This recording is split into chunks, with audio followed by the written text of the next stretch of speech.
আজকে কথা বলবো রাশোমন নিয়ে। রিউনোসকে আকুতাগাওয়ার কালজয়ী গল্প সংকলন। আকিরা কুরোসাওয়ার নাম আপনারা হয়তো অনেকে শুনেছেন, যারা ফিল্ম বোদ্ধা বা যারা ক্লাসিক বা ভিন্টেজ ফিল্ম দেখতে পছন্দ করেন। 1940s থেকে শুরু করে 1960s পর্যন্ত আকিরা কুরোসাওয়া আমাদেরকে দারুণ দারুণ সব মুভি এবং ফিল্ম মেকিং উপহার দিয়ে গেছেন। এবং আকিরা কুরোসাওয়ার সাথে আমাদের সত্যজিৎ রায়ের খুব ভালো সখ্যতা ছিল, এবং দুজনের ফিল্ম মেকিংয়ে কিছু সিমিলার প্যাটার্ন লক্ষ্য করা যায়। আপনারা যদি Yojimbo, Sanjuro, Rashomon, seven samurai, Ran, sword of doom এই মুভিগুলো দেখে থাকেন, তাহলে জিনিসটা আরেকটু পরিষ্কার হবে। তো আকিরা কুরোসাওয়ার ফিল্মোগ্রাফির মধ্যে আরেকটা কালজয়ী সিনেমা হচ্ছে রিউনোসকে আকুতাগাওয়ার রাশোমনের অ্যাডাপ্টেশন। এবং রিউনোসকে আকুতাগাওয়ার দুইটা গল্প, রাশোমন এবং বাঁশবনে খুন, এই দুইটা গল্পর অ্যাডাপ্টেশন করেই এই সিনেমাটা তৈরি করা হয়েছিল। তো আপনারা চাইলে এটা আবার একটু দেখে নিতে পারেন।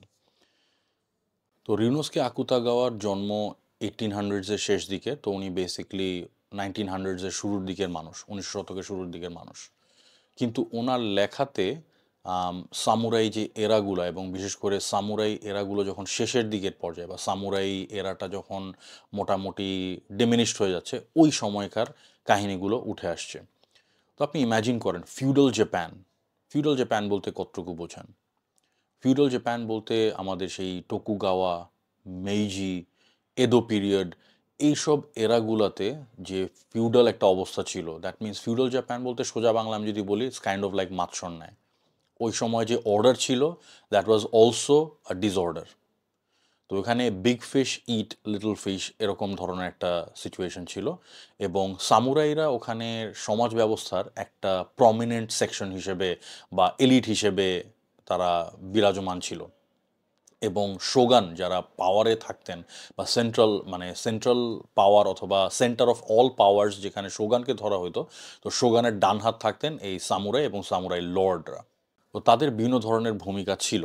তো এই সামুরাইদের সময়টা একটা সময় এই ফিউডাল জাপানের সময় অতিবাহিত হইতে হইতে সামুরাইদের যে প্রভাবটা, এটা আস্তে আস্তে নিস্তেজ হয়ে পড়ে এবং আস্তে আস্তে স্তিমিত হয়ে আসে। তো এই শেষ দিকের সময়গুলোর উপরে উপজীব্য করে এই গল্পগুলো লেখা। এই বইটাতে 7টা গল্প আছে, এবং এই বইটা প্রকাশিত হয়েছে নটিলাস প্রকাশনীর ব্যানারে। এবং নটিলাস প্রকাশনীর, I would say this is one of the most prestigious products that they have. তাদের লাইন আপের যদি প্রেস্টিজ বলে থাকেন, তো this is the prestige product. তো বইয়ের প্রোডাকশন কোয়ালিটির ব্যাপারে আমি একটু পরে কথা বলি, তার আগে আমি একটু খালিকুজ্জামান ইলিয়াস স্যারের ব্যাপারে একটু বলে নিই। তো বইটার অনুবাদ করেছেন খালিকুজ্জামান ইলিয়াস স্যার।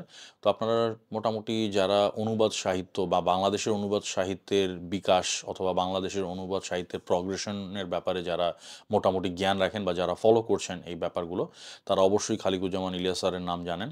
তো প্রবাদ তুল্য এবং একজন জীবন্ত কিংবদন্তি যদি ওনাকে বলা হয়, তাহলে কোনোভাবে সেই ব্যাপারটার অত্যুক্তি হয় না। এবং সবচেয়ে আশ্চর্যের ব্যাপার হচ্ছে যে আপনারা সাধারণত দেখেছেন যে খালিকুজ্জামান ইলিয়াস স্যার সাধারণত মাওলা ব্রাদার্স অথবা বাংলা একাডেমি অথবা বিশ্ব সাহিত্য কেন্দ্র এই ধরনের বড় ব্যানার ছাড়া উনি সাধারণত ওনার কোনো অনুবাদ বা ওনার কোনো কাজ চোখে পড়ে না। তো এই প্রথম খালিকুজ্জামান ইলিয়াস স্যার কোনো নতুন প্রকাশনীও বলবো না, বাট ওই প্রকাশনীগুলোর তুলনায় অপেক্ষাকৃত নতুন বা অপেক্ষাকৃত নবীন বলা চলে। তো এই প্রথম কোনো এরকম নবীন বা নতুন প্রকাশককে উনি কোনো বই দিয়েছেন, এবং তাও রাশোমনের মতো বই।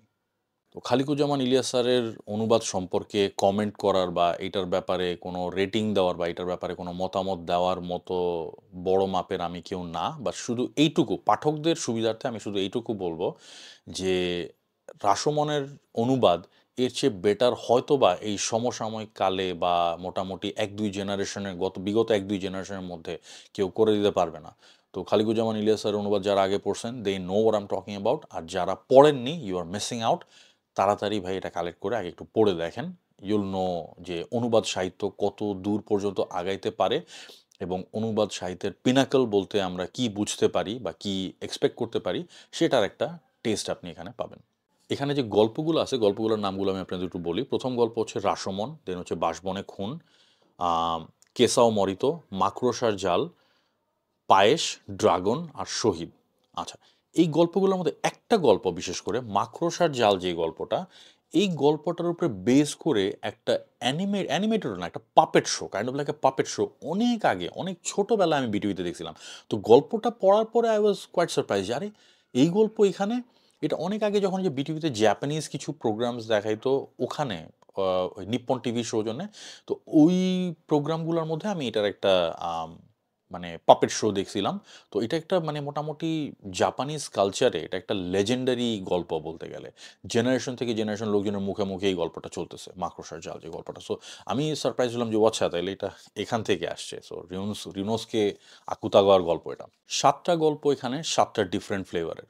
যেমন রাশোমন গল্পটা যেটা, রাশোমন গল্পটা আমার মতে যেটা মনে হয়, যদিও এটা খুব ছোট একটা গল্প এবং খুব প্রচ্ছন্ন একটা ভাব রেখে যায় গল্পটা।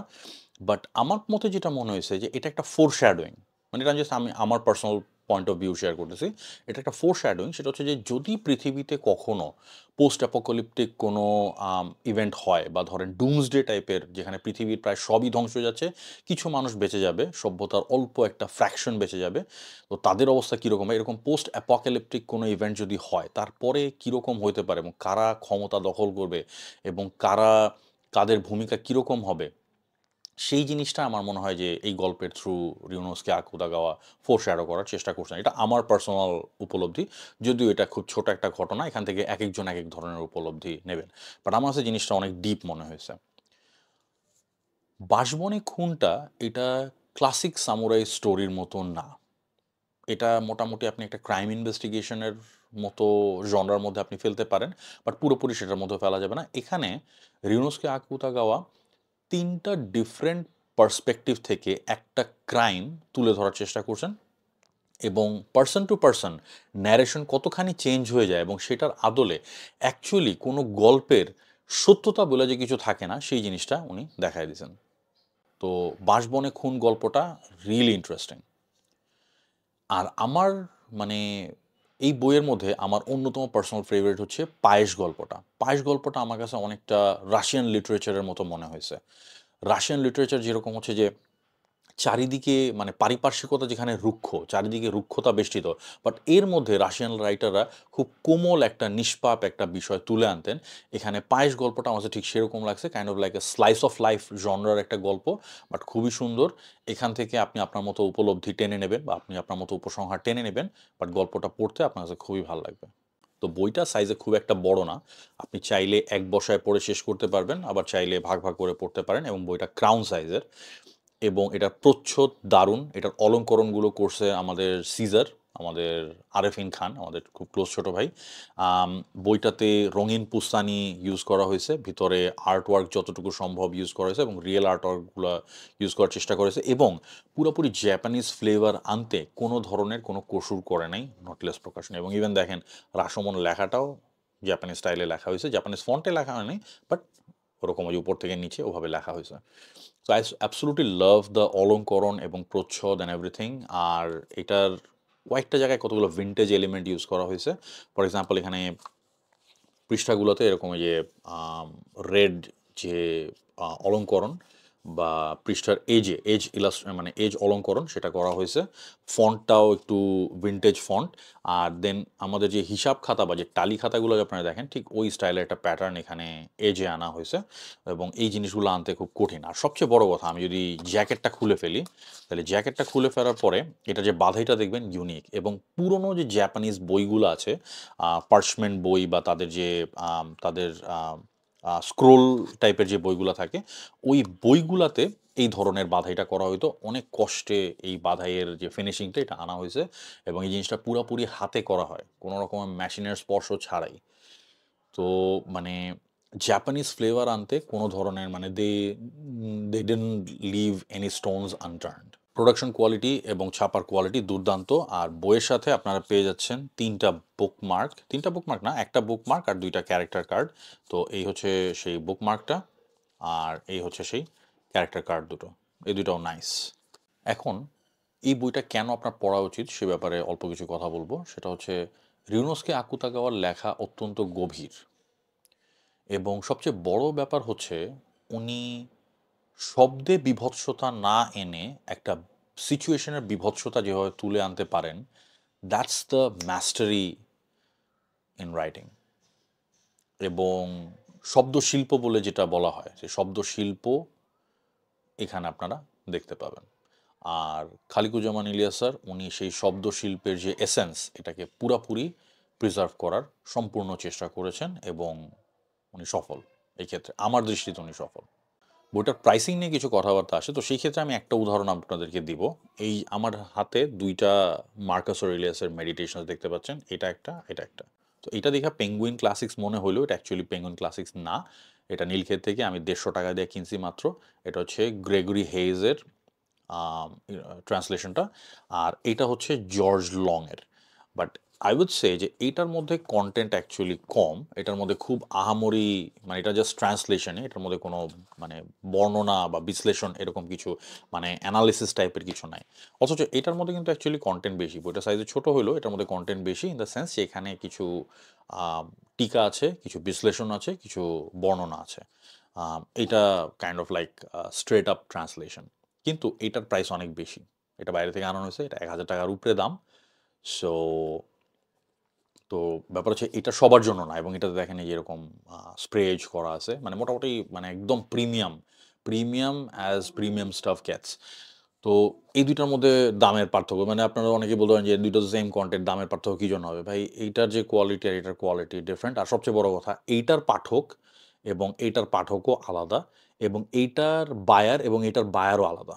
২ টা প্রোডাক্টের বায়ার আলাদা। যারা এটা কিনবেন তারা হয়তো এটা কিনবেন না, আবার যারা এটা কিনবেন তারা হয়তো এটা কিনবেন না।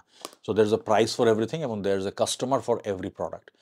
সো আমি যদি রাশোমনের কথা বলি, রাশোমন কালেক্টরদের জন্য এবং জাপানিজ কালচারদের অ্যাফিশিওনাডো বা এনথুজিয়াস্টদের জন্য এটা একটা মাস্ট কালেক্ট করার মতো জিনিস। আর আপনি যদি জাস্ট ক্যাজুয়াল ওরকমভাবে চিন্তা করেন যে আমি এত টাকা দিয়ে কিনবো, আমি ৳২০০ র বই কিনবো, তাতে আমি ২০ টা গল্প পড়তে চাই বা এতগুলা পাতা পড়তে, তাহলে this book is not for you.